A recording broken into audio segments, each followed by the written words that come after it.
नमस्कार. आज आपण तिळगुळाची पोळी बनवणार आहोत. त्याच्यासाठी साहित्य घेतलेलं आहे 2 वाटी गूळ, 1 वाटी शेंगदाणे, 1 वाटी तीळ आणि इलायची पावडर. ते आता आपण मिक्सरला बारीक करून घेऊया. तीळ बारीक करायला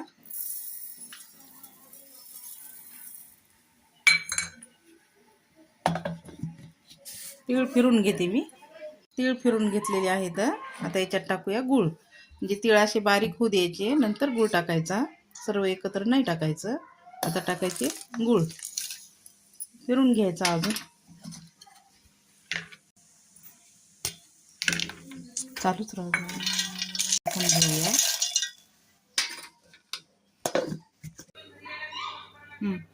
आता हे मिक्सरमधून काढून घेतलेलं आहे. तीळ आणि गूळ एकत्र करून बारीक करून घ्यायचं. अगोदर तीळ काढून घ्यायचे, त्याच्यानंतर गूळ मिसळायचा ते किसलेला आणि पुन्हा एकत्र करायचं.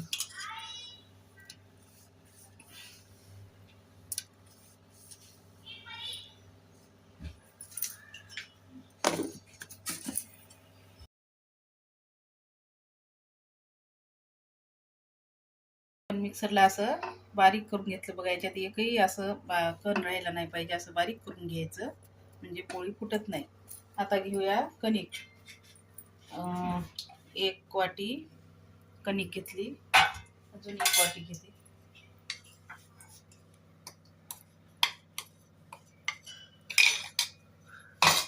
दोन वाट्या कणिक घेतली गव्हाचं पीठ. त्याच्यात 2 चमचे तेल टाकायचं,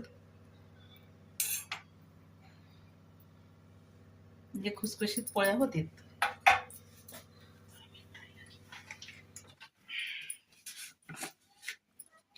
थोडंसं मीठ चवीला. आता एकत्र करून घ्यायचं असं.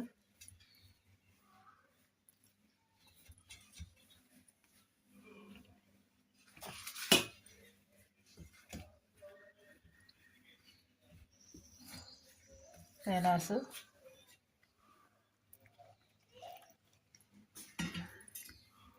लागलं तसं पाणी घ्यायचं.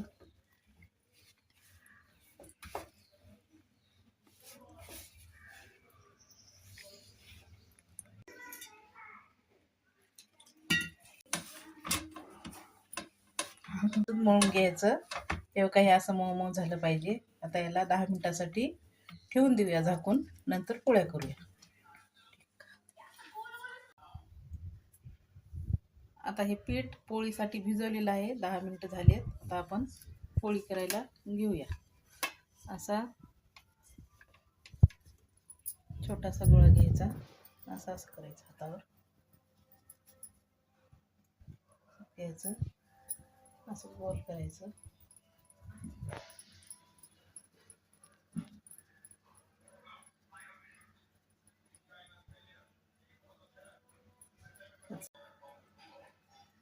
तिळगुळाचं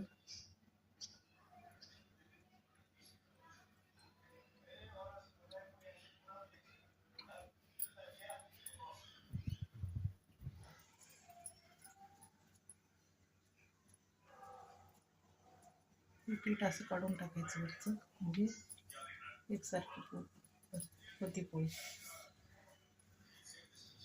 थोडं दाबून घ्यायचं.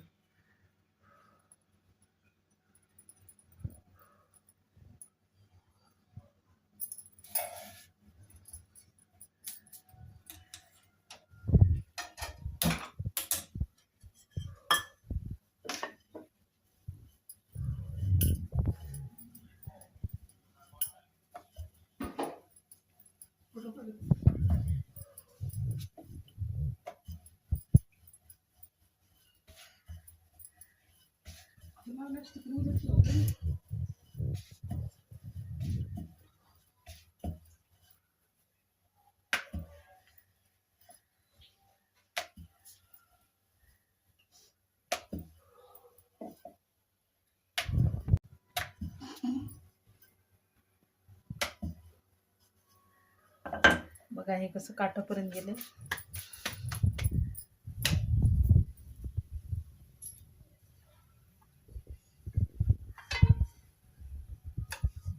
आता अशा आपण सगळ्या पोळ्या करून घेऊया.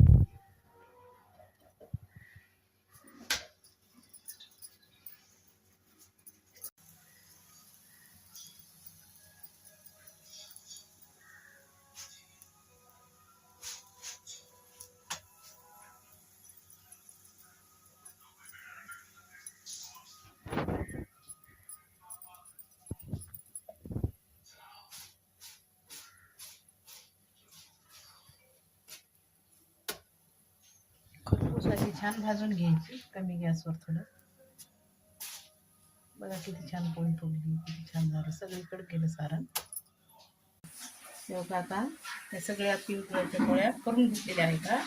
मस्त तुपाबरोबर तूप पोळी खा, गोड गोड बोला. कशा झाल्या ते आम्हाला नक्की कळवा. आणि हे शेंगदाण्याचे लाडू पण केले, गूळ शेंगदाण्याचे लाडू, दोन्ही पण पौष्टिक आहेत. नमस्कार.